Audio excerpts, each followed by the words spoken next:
তাই বৈশাখ মাসে যদি কেউ উৎকৃষ্ট সাধু সঙ্গ প্রসাদ লাভ করে এবং যদি ভগবত সঙ্গ প্রসাদ লাভ করে, ভক্ত সঙ্গ প্রসাদ লাভ করে এবং ভগবত কথামৃত শ্রবণ করে, তাহলে সব থেকে বড় পুণ্য সঞ্চয় হতে পারে। প্রণাম মহাকাল স্বামীজি মহারাজ। জয় মা, জয় মা। মহারাজ, নতুন বছর, বাংলা বছর চলে এসছে, বৈশাখ মাস চলছে। এই বছরে আমাদের আপনার কাছে জিজ্ঞাসা যে এমন কোনো ব্রত, এমন কোনো উপবাস, এমন কোনো সংকল্প কিছু আছে কি যেটা করলে অল্প প্রয়াসে, মানে একটু প্রচেষ্টাতেই বা একটু কষ্টসাধ্য প্রচেষ্টা করলেই আমরা অনেক ফল পেতে পারি, অনেক পুণ্য পেতে পারি, বা আমাদের বহু ধরনের অর্জিত পাপ এক মুহূর্তের মধ্যে বিনষ্ট হয়ে যেতে পারে, ঠিক আছে? তারপরে ধন সম্পদ, পুত্র পরিজন, সুখ সম্পদ ইত্যাদি বহু বিষয়ক যে লাভ, সেগুলো আমরা প্রাপ্ত হতে পারি। তো এই ধরনের কোন ব্রত বা কোন অনুষ্ঠান করলে আমরা এই কলিযুগে, সময় সংক্ষেপ থাকে আমাদের, প্রচুর যে সময় নিয়ে আমরা জব ব্রত করতে পারবো এমন নয়, তো সেই জন্য সেই সব দিক বিবেচনা করে আমাদের আপনার কাছে আজকে প্রশ্ন, এমন কোনো ব্রত, এমন কোনো সময়, এমন কোনো উপবাস যদি কিছু থাকে, সেটা আপনি অনুগ্রহ করে আমাদের বলুন। আমিও বহুদিন ধরে খুঁজবার চেষ্টা করেছি, সহজে অনায়াসে অল্পায়াসে যদি বৃহৎ, ঠিক আছে, অধিক ফল কিছু পাওয়া যায়, ঠিক আছে, তো খুব একটি গুরুত্বপূর্ণ বিষয় এবং অত্যন্ত আধ্যাত্মিক বিশ্লেষণাত্মক একটি বিষয়, সেটা হচ্ছে এই নতুন বছর বললে, এই নতুন বছর 1433 সালের মানে বঙ্গাব্দের যে বৈশাখ মাস এখন চলছে না, বৈশাখ মাসের সবে কয়েকদিন হলো, একাদশী সামনে আসছে, বৈশাখী পূর্ণিমাও সামনে আসছে, এই মহাপবিত্র দিন এই বৈশাখ মাসেই আছে সেটা। আচ্ছা, এই বৈশাখ মাসেই সেই ব্রতানুষ্ঠান করলে, ছোট্ট ক্রিয়াদি করলে, অল্পায়াসে অনায়াসে তুমি যা যা বললে, সুখ শান্তি সম্পদ সম্ভোগ উপভোগের বিষয় দ্রব্য, ধন জন যৌবন, স্বর্গসুখ, পরমার্থ সুখ, ঈশ্বর প্রাপ্তি, ভগবত প্রাপ্তি, সব কিছু প্রাপ্ত হওয়া সম্ভব। সর্বোপরি জীবনে তো আমাদের বহু কোটি অন্যায় অপরাধের ফলে মহাপাপ সঞ্চিত হয়ে আছে, অপরাধ সঞ্চিত হয়ে আছে, সেই মহাপাপের ফল তা বিনষ্ট হয়ে যেতে পারে স্বল্প সময়ের ছোট্ট একটি ক্রিয়ার দ্বারা। এইটাই এমনটি, এইগুলো কিন্তু আমি ব্যক্তিগতভাবে কিন্তু বিশ্বাস করতাম না বা করিও না, কিন্তু ইয়ার একটি সূক্ষ্ম বিজ্ঞান অবশ্যই আছে, যেগুলো আমাদের মনুষ্য জীবনে কিন্তু ধরবার কথা নয় বা সেগুলোকে বুঝবার কথাও নয়। কারণ যেখানে বড় বড় ঋষি যোগীরাও ব্যাখ্যা করতে পারেননি বা ব্রহ্ম ঋষিরাও ব্যাখ্যা করতে পারেননি বা সুস্পষ্টভাবে, তারা শুধু এই সমস্ত কিছু বলেছেন। তা যাই হোক, সেই বিষয়টি হচ্ছে বৈশাখ মাস। এই বৈশাখ মাসের শুক্লা সপ্তমী তিথি মনে হচ্ছে এটা চলে গেছে। যাই হোক, আমি এই মুহূর্তে যে লেকচারটি করছি সেই সময়ের সাপেক্ষে, ঠিক আছে, এই শুক্লা সপ্তমীতে যদি কেউ, বৈশাখ মাসের শুক্লা সপ্তমীতে যদি কেউ গঙ্গা স্নান করে, প্রাতঃকালে গঙ্গা স্নান করে তারপরে যদি সামান্য পুজো পার্বণ আদি, যাগযজ্ঞ হোম আদি টুকটাক যেটা আছে সেটা যদি করে, যদি তা নাও করে, শুধু শুক্লা সপ্তমী বৈশাখ মাসের এই দিনে মহাপুণ্যতিথিতে যদি গঙ্গা স্নান করে তারপরে সে যদি কিছু দান ধন ইত্যাদি করে, তাহলে তার বহু কোটি পাপ কি হয়ে যায়, বিনষ্ট হয়ে যায় এবং সে সুখ সমৃদ্ধি লাভ করে। এটা গেল শুক্লা সপ্তমী। অনেকে মনে করবেন তাহলে বৈশাখ মাসে শুক্লা সপ্তমী চলে গেছে, তাহলে এবার কি হবে? পুরো বৈশাখ মাসটা করার কথা আছে। এর আগে একটুখানি বলেই রাখি, এই বৈশাখ মাস হচ্ছে মাধব মাস বলা হয়। আচ্ছা, বৈশাখ মাস হচ্ছে মাধব মাস। পূর্ণ বৈশাখ মাস না হলেও শুক্ল সপ্তমীতেও যদি নাও হয়, এটা একটা বেটার এবং উৎকৃষ্ট গুরুত্বপূর্ণ তিথি, এই দিনটা করলে বেটার। যদি তা না হয় তাহলে বৈশাখ মাসের যে একাদশী তিথি আসছে আগামীতে, সম্ভবত ওটা পড়ছে 27শে এপ্রিল, ঠিক আছে? 27শে এপ্রিল, ভুল না করলে 13ই বৈশাখ। 13 বৈশাখের রাত্রিতে, ঠিক আছে, গভীর রাত্রিতে 1টা-1:30টার দিকে লেগে যাচ্ছে। ক্লিয়ার? আচ্ছা, অতটা পারফেক্ট টাইম আমি বলবো না। বিভিন্ন মত আছে, গোস্বামী মত, স্মার্ত মত, ঠিক আছে, বিভিন্ন মত আছে, দৃকপঞ্জিকা, পঞ্চাঙ্গ ইত্যাদি ইত্যাদি পঞ্চাঙ্গ অনুসারে এরকম সব বাত আছে, আমি ওটা বলতে চাচ্ছি না। আপাতত এই টাইমটা ধরলেই হবে, 13ই বৈশাখ 27শে এপ্রিল থেকে একাদশী থেকে অবশিষ্ট পঞ্চম দিন অর্থাৎ পূর্ণিমা পৌর্ণমাসী পর্যন্ত এই কটা দিন হয়? প্রায় 5টা দিন হয়। এই 5টি দিন যদি কেউ এই ব্রতানুষ্ঠান করে, অর্থাৎ প্রত্যেক দিন সকালে উঠে সূর্য উদিত হওয়ার পূর্বে যদি গঙ্গা স্নান করে এসে টুকটাক যে ক্রিয়াদি আছে, নিয়মগুলো আছে, সেগুলো যদি জেনে বুঝে করে এবং যে পাপ প্রশমন স্তোত্রম আছে সেটা যদি পাঠ করে, তাহলে তার সমগ্র পাপ বিনষ্ট হয়ে যায় এবং সে সুখ সমৃদ্ধি লাভ করে। যা যা বলা আছে সেগুলো হতেই পারে। 13ই বৈশাখ পড়েছে সোমবার, হ্যাঁ, এবং পূর্ণিমা যেটা পৌর্ণমাসী, এটা পূর্ণিমা, হচ্ছে শুক্রবার, বৈশাখী পূর্ণিমা, যেটা বুদ্ধদেবের সঙ্গে কিন্তু ভগবান বুদ্ধদেবের সাথে বিশাল সম্পৃক্ততা রয়েছে। আমি বহুদিন অনুসন্ধান করেছি যে বৈশাখ মাসের ভেতরে কি আছে। কেন অনুসন্ধান করেছি? কারণ আমার গুরু মহারাজ, সদ্গুরু মহারাজ, হ্যাঁ ঠিক আছে, আমার প্রেমিক গুরু মহারাজ পরমাত্মা ভগবান সদাশিব শঙ্কর আমার গুরু মহারাজের, মানে আমার দীক্ষা গুরু মহারাজের তথা সন্ন্যাস স্বীকৃতি গুরু মহারাজের তার জন্ম বা আবির্ভাব তিথি হচ্ছে 13ই বৈশাখ। আমি বহুদিন ধরে ভেবেছি যে আমার গুরু মহারাজ বৈশাখ মাসে জন্ম নিলেন বা আবির্ভাব হলেন, তো বড় বড় মহাপুরুষদের বহুত বড় বড় উৎকৃষ্ট মাসে আবির্ভাব হয়েছে, জন্ম নিয়েছেন, কিন্তু আমার গুরু মহারাজের বৈশাখে আমার খুব একটা পছন্দ হতো না। আমার বৈশাখ মাসটা আচ্ছা খুব একটা পছন্দের না, কিন্তু গুরু মহারাজের আবির্ভাব তিথি 13ই বৈশাখ, মানে পুরো মাসটাই একটা দিব্য মাস, এটা একটা ডিভাইন মান্থ হয়ে যাচ্ছে। কিন্তু এটা একটা ডিভাইন মান্থ, কারণ আমার গুরু মহারাজ বা কোনো মহাপুরুষ সদ্গুরু মহারাজ যে মাসে জন্ম নেন সেটা ডিভাইন মাস হয়ে যায়, এটা স্বাভাবিক। বা যে দিনটায় জন্ম নিচ্ছেন বা আবির্ভাব হয়েছিলেন বা তিরোভাব যেটাই হোক, সেটা কিন্তু দিব্য দিন হয়ে যায়, দিব্য তিথি হয়ে যায়, দিব্যক্ষণ হয়ে যায়। তো এটা আমি ভাবতাম যে গুরু মহারাজের আবির্ভাব তিথি সেটা ঠিক আছে, কিন্তু 10 জনে কেন মানবে? তাহলে 10 জনে মানবার মতো এমন একটি কোনো বিষয়কে খুঁজে পাওয়া যায়। তো তখন ভগবান গুরু মহারাজের কৃপা থেকে পদ্মপুরাণ থেকে আমি ডিটেলসে জানতে পারলাম যে এই বৈশাখ মাস শ্রেষ্ঠ মাস।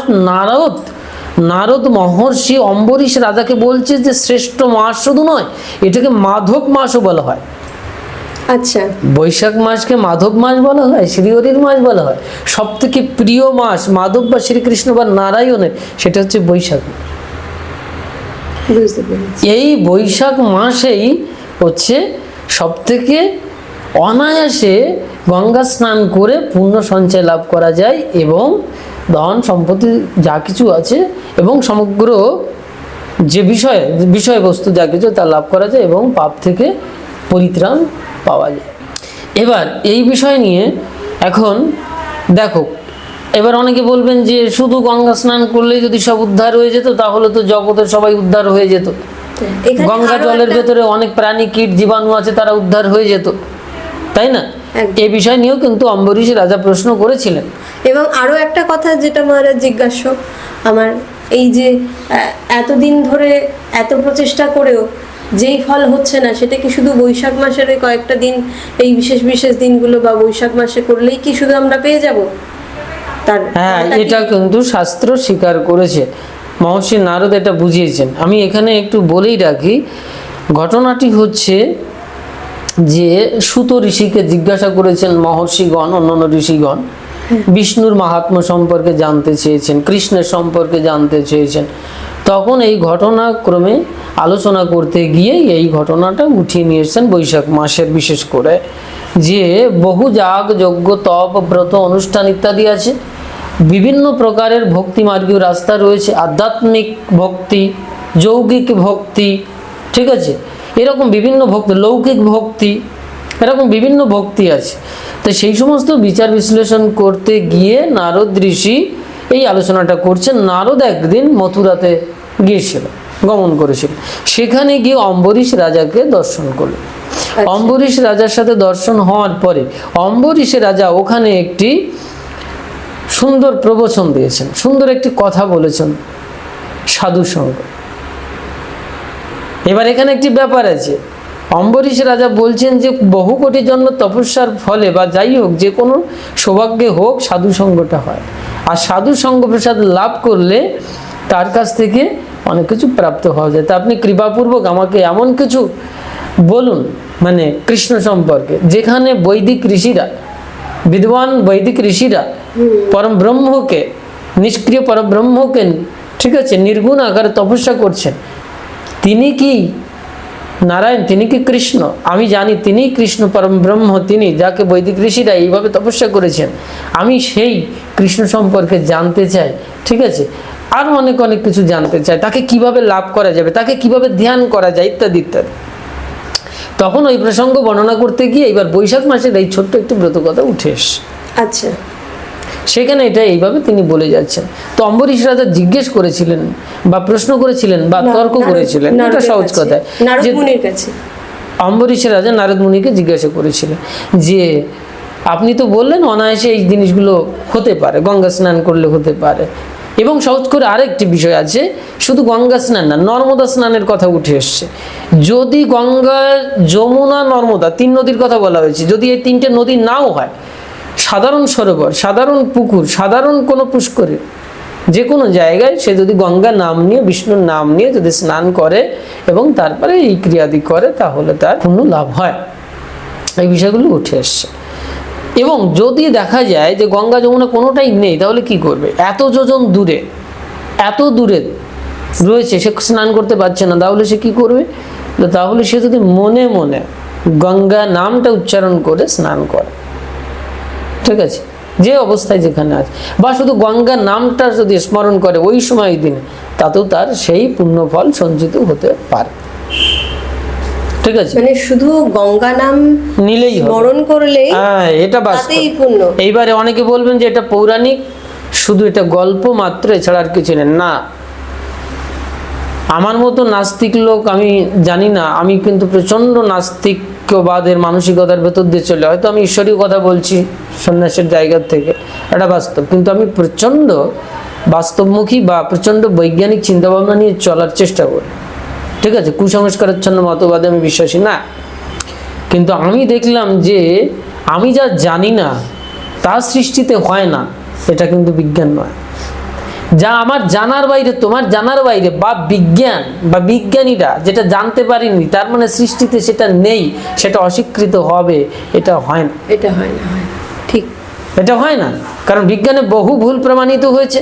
10 বছর আগে যেটা বলেছিল এইটা ভাই এটা, 10 বছর পরে সেটা ভেঙে যাচ্ছে, পরমাণুবাদ ভেঙে গেছে। আর তোমাকে কে ভাই ভাঙতে বলেছিল আর কে প্রমাণ করতে বলেছিল?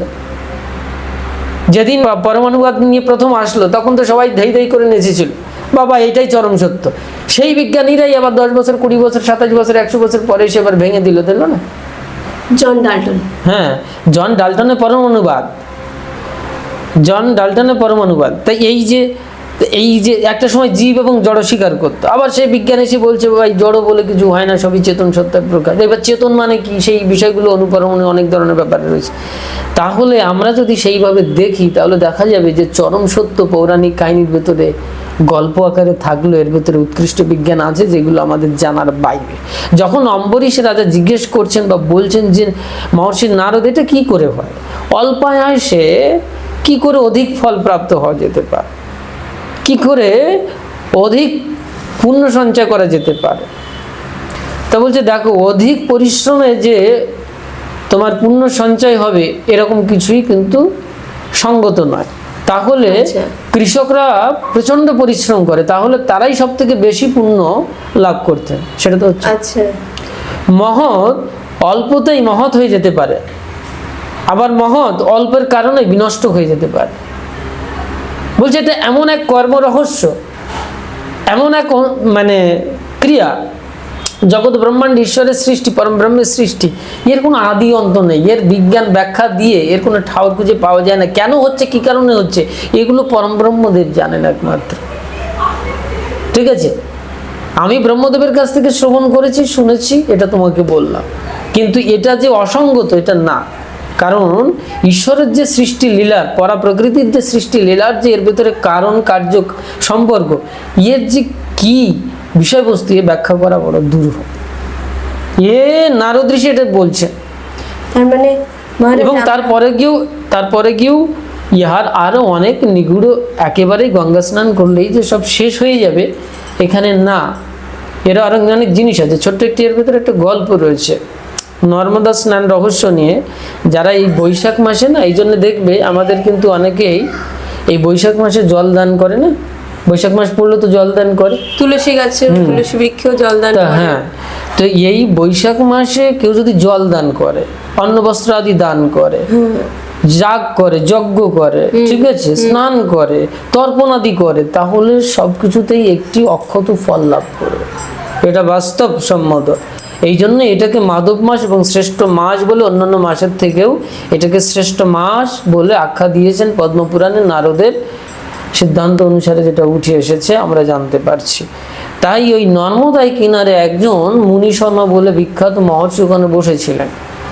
অদূরে দেখলেন একটি জায়গায় 5 জন ব্যক্তি কৃষ্ণা বর্ণের, মানে কালো, বিচ্ছিরি কুৎসিত টাইপের, ঠিক আছে, দেখে ভয় পেলেন এবং দেখে এটাও বুঝতে পারলেন যে এরা অত্যন্ত মহাপাতক, পাপিষ্ঠ।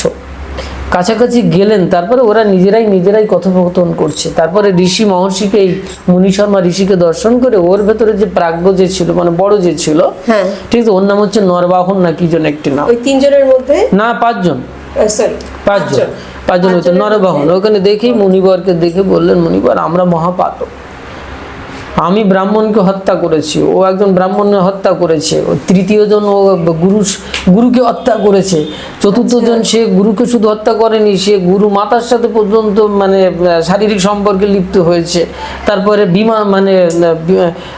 বিধবা মাতার সাথে ফিজিক্যালি রিলেট করেছে। এরকমভাবে বর্ণনা দিয়েছে 5 জনের সম্পর্কে। আমরা মহাপাতক, তাই ঘুরে বেড়াচ্ছি, আমাদের কোথাও জায়গা হয়নি, আমরা অত্যন্ত অনুতপ্ত, ক্লিষ্ট, যন্ত্রণাদগ্ধ, আমাদের বিচ্ছিরি কুৎসিত একটি অবস্থার ভেতরে জীবনযাপন করতে হচ্ছে। আপনি সাধু মানুষ, আপনি আমাদের কোনো উদ্ধারের কোনো রাস্তা দেখেন।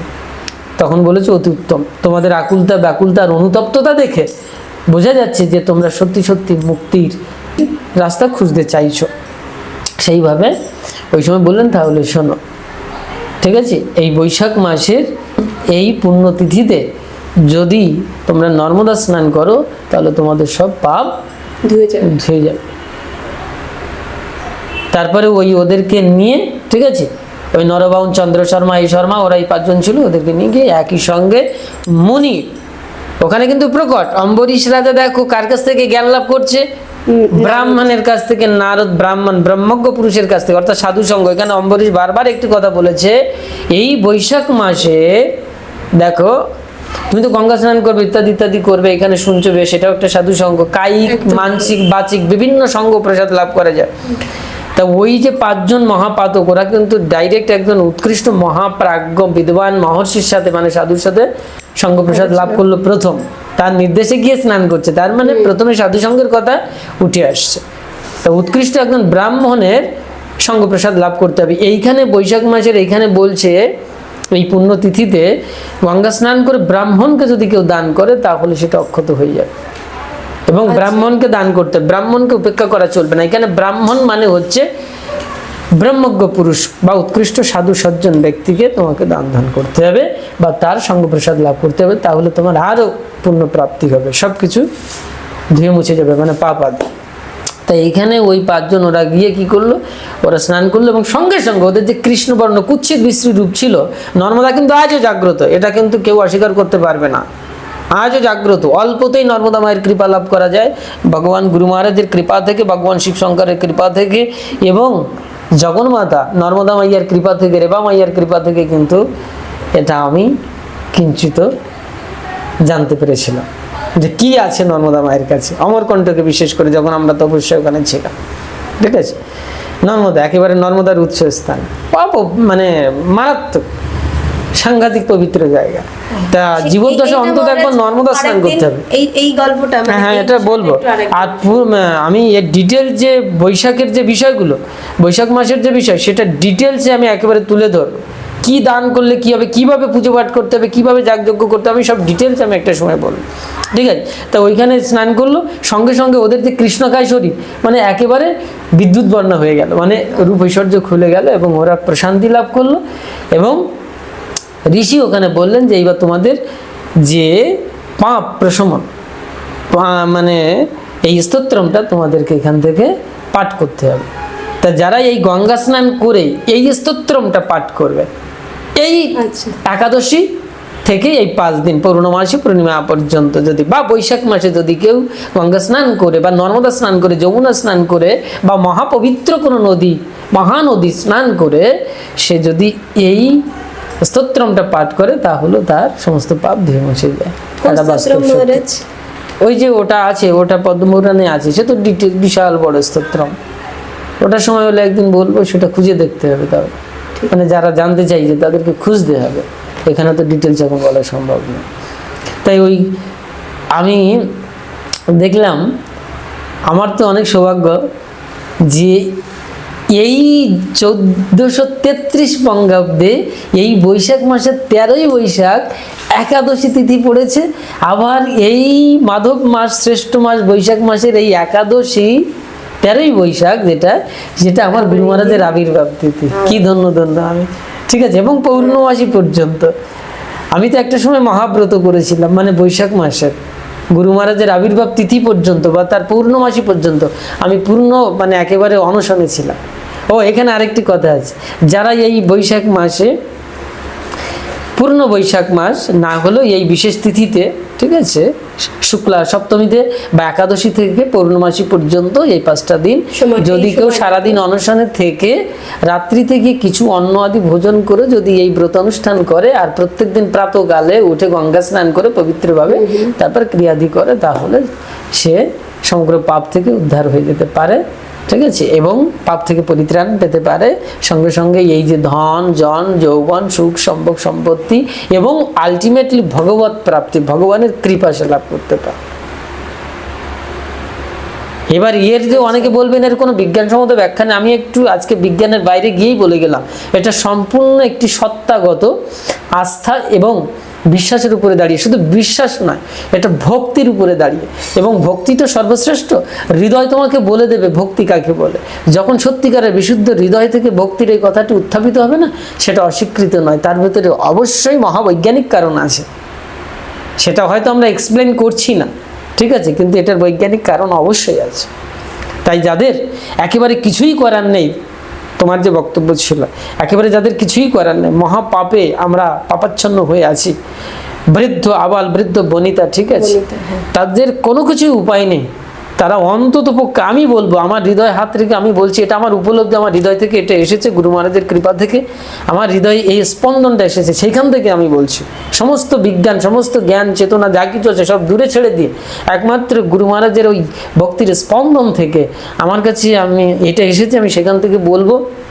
আবাল বৃদ্ধ বনিতা পাপাচ্ছন্ন ব্যক্তি যারা আমরা এই জগতে উদ্ধারের কোনো আর রাস্তা খুঁজে পাচ্ছি না, অন্ততপক্ষে যারা উদ্ধার হয়ে গেছে তারা উদ্ধার হয়ে গেছে, তারা অন্ততপক্ষে শুক্লা সপ্তমী বৈশাখ মাসের বা বৈশাখ মাসের যে কোনো দিন বা পূর্ণ বৈশাখ মাস, পুরো বৈশাখ মাসটাই না হলে একাদশী থেকে মানে বৈশাখের একাদশী থেকে পূর্ণিমা পর্যন্ত এই 5টা দিন যদি এই ব্রত অনুষ্ঠান করে, অর্থাৎ গঙ্গা স্নান থেকে শুরু করে শুধু গঙ্গা স্নানটাও যদি করে, তাও তার অনেক কিছু ফল লাভ হবে। মহারাজ, এই শুক্লপক্ষের যে একাদশীটা, ওই একাদশী থেকে শুক্লপক্ষের একাদশী থেকে পূর্ণিমা পর্যন্ত, পূর্ণিমায় কি পূর্ণ হচ্ছে, ব্যাস এটা।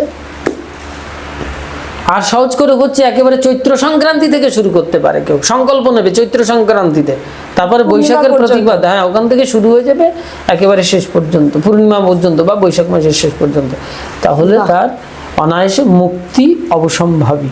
এটা আমার কথা না, নারদ ঋষির কথা। আর পদ্মপুরাণ যদি সত্যি হয় তাহলে এটা অখণ্ডনীয় সত্য। আর পদ্মপুরাণের অনেক জিনিস আমি দেখেছি যেগুলো আমাদের কাছে অলৌকিক মনে হলেও তার ভেতরে সূক্ষ্ম বিজ্ঞান আছে, যেগুলো আমাদের কাছে জানার অনেক বাইরের জিনিস, ঠিক আছে। মহারাজ, এক্ষেত্রে আমার একটা প্রশ্ন থাকবে যে এই যেমন আমরা পড়াশুনো বা অন্যান্য ক্ষেত্রে, কাজের ক্ষেত্রেও আমরা বলি smart work and hard work, মানে কষ্ট করে অনেকখানি কাজ করা আর স্মার্টলি সময় বুঝে, মানে ঝোপ বুঝে কোপ মারা যাকে বলে। দেখো, তুমি প্রচুর পরিশ্রম করছো, এখানে কিন্তু কিছু মানে তোমার বিশাল ফল ফলে যাবে, তবে ফল হবে, একদিন না একদিন হবে, এটা ঠিক। কিন্তু ওই যে অনায়াসে আমি কিছু করে একটা বিরাট ফল পাবো, তার উৎকৃষ্ট উদাহরণ হচ্ছে তিথিক্ষণে কাজ করা, এটা বাস্তব। আচ্ছা, তিথি ক্ষণ, তিথি মানে দিন, এই 30টা কলার এক একটাকে তিথি বলা হয়, ঠিক আছে, চন্দ্রকলা 30টা কলার এক একটাকে তিথি বলা হয়। এই তিথির ভেতরে রয়েছে কি রয়েছে, আগে একদিন বলছিলাম একটা জায়গায়, লেকচারটা যারা শুনেছে, যে ক্ষণ আছে, মুহূর্ত আছে, দণ্ড আছে, পল আছে, বিপল আছে, আছে না? আছে আছে। তাই ক্ষণে ফেলে এই কাজগুলোকে করতে হবে, ক্ষণে ফেলে এগুলো করতে হবে, নিমেষ উন্মেষের ভেতরে কাজ করতে হবে।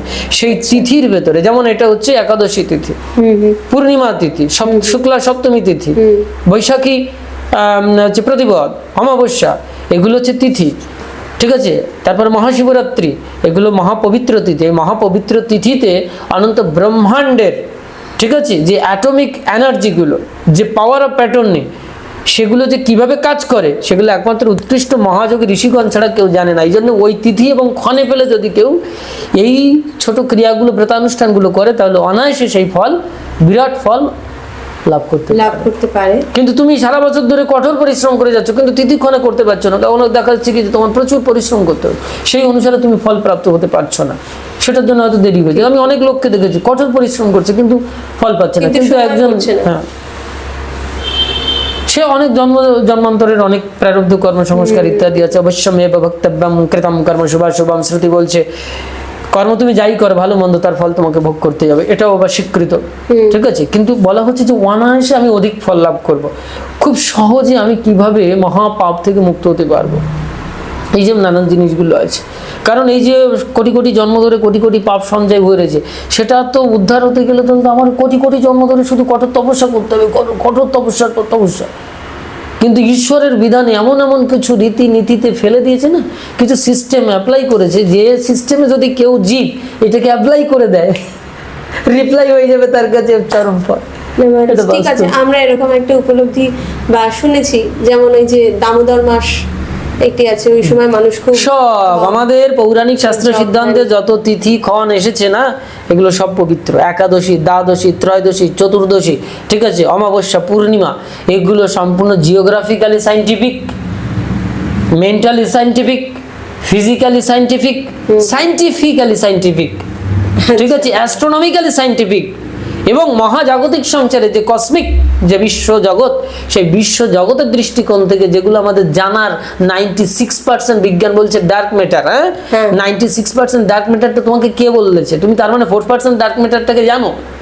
ওইটাই তো, না তো জানি না, ঠিক আছে। এগুলো আমাদের কাছে একটি কনসেপ্ট মাত্র বিজ্ঞানের দৃষ্টিকোণ থেকে, কিন্তু এর কতটুকু সত্যতা আছে বিজ্ঞান বলতে পারবে না। সুতরাং মহাজাগতিক দৃষ্টিকোণ থেকে আমাদের কাছে সবকিছু অজানার বাইরে, তার উপরে গিয়ে যে বিজ্ঞান রয়েছে, সেই বিজ্ঞানের দৃষ্টিকোণ থেকে আমাদের পৌরাণিক শাস্ত্র সিদ্ধান্ত নট মিথ, নট মিথ্যা, এটা সাইন্টিফিক। এটা বিশুদ্ধানন্দ পরমহংসদেব বারংবার বিজ্ঞানসম্মত উপায় বিভূতির প্রকাশের মাধ্যম দিয়ে ধরিয়ে দিয়েছেন। নাভির থেকে পদ্ম বের করে দেখিয়ে দিয়েছেন যে নারায়ণের নাভিতে পদ্ম ছিল, ঠিক আছে। এগুলো মিথ না, এটা মিথ্যা না, এ নিয়ে আমি পরে একদিন বলবো, বিশাল ব্যাপার এইগুলো। তাই নারদ মহর্ষি যে কথা বলছেন এখানে, তাই আমরা যদি বিশ্বাস এবং আস্থা রেখে, ভক্তি রেখে যদি এই ক্রিয়া অনুষ্ঠান করি, এবার আমি গঙ্গা স্নান করলাম, আবার পরে গিয়ে আমি যা তাই আবার করে গেলাম, এটা করলে হবে না। তোমাকে শুদ্ধ হওয়ার মানসিকতা রাখতে হবে। ওই যে মহাপাতকগণ অনুতপ্ত হয়েছিল, ঋষি বলছেন যে তোমরা অনুতপ্ত, সত্যিকারের তোমরা জ্ঞান বা মুক্তি লাভ করতে চাইছো, এই জন্য তোমাদেরকে আমি রাস্তা দেখাবো, এটা ঋষি বুঝেছিলেন। নারদ ঋষি অম্বরীশকে বলছেন, অম্বরীশকে এটা বুঝে নিতে হবে। অম্বরীশ আবার কার সাথে সঙ্গ করছেন? মহর্ষি নারদের সঙ্গে সঙ্গ করছেন, অর্থাৎ সাধু সঙ্গ হতে হবে তোমার জীবনে। তাই বৈশাখ মাসে আমি মনে করি সর্বোৎকৃষ্ট পুণ্য সঞ্চয় সেটা হচ্ছে একজন সাধু সঙ্গ প্রসাদ লাভ করা, উৎকৃষ্ট ভক্ত সঙ্গ প্রসাদ লাভ করা। কারণ নারদ ঋষি ওখানে অম্বরীশ মহারাজকে বলেছেন, দেখো ভাই আমার সময় নেই, আমি এখন গঙ্গা স্নানে যাব, বৈশাখ মাসের এখন পবিত্র তিথি। তোমাদের দেখুন না, দুটো প্রশ্ন আছে। এই করতে করতে নারদ ঋষিকে দেরি করিয়ে দিচ্ছে। তখন নারদ ঋষি একবার গিয়ে বলছে, আচ্ছা যে কোনো কারণে তুমি আর আমি এখানে, আমরা কিন্তু ঈশ্বরের কথোপকথন করছি, আমার কিন্তু স্নানে দেরি হয়ে যাচ্ছে। তা আমার উপলব্ধি বা আমার অনুভূতি হচ্ছে সব থেকে বড় সঙ্গ প্রসাদ বা মহাপুণ্য সঞ্চয় হচ্ছে এই যে বৈশাখের এই তিথিতে ভক্ত সঙ্গে সাধু সঙ্গে এই মহাপ্রেমাত্মিক নারায়ণ বা কৃষ্ণের বা ভগবত কথা, সাধু কথা আলোচনা হচ্ছে, এইটাই সব থেকে বড় পুণ্য। এই কথা ওখানে উঠে এসেছে। তাই বৈশাখ মাসে যদি কেউ উৎকৃষ্ট সাধু সঙ্গ প্রসাদ লাভ করে এবং যদি ভগবত সঙ্গ প্রসাদ লাভ করে, ভক্ত সঙ্গ প্রসাদ লাভ করে এবং ভগবত কথামৃত শ্রবণ করে, তাহলে সব থেকে বড় পুণ্য সঞ্চয় হতে পারে। জয় মা। ঠিক আছে, প্রণাম মহারাজ।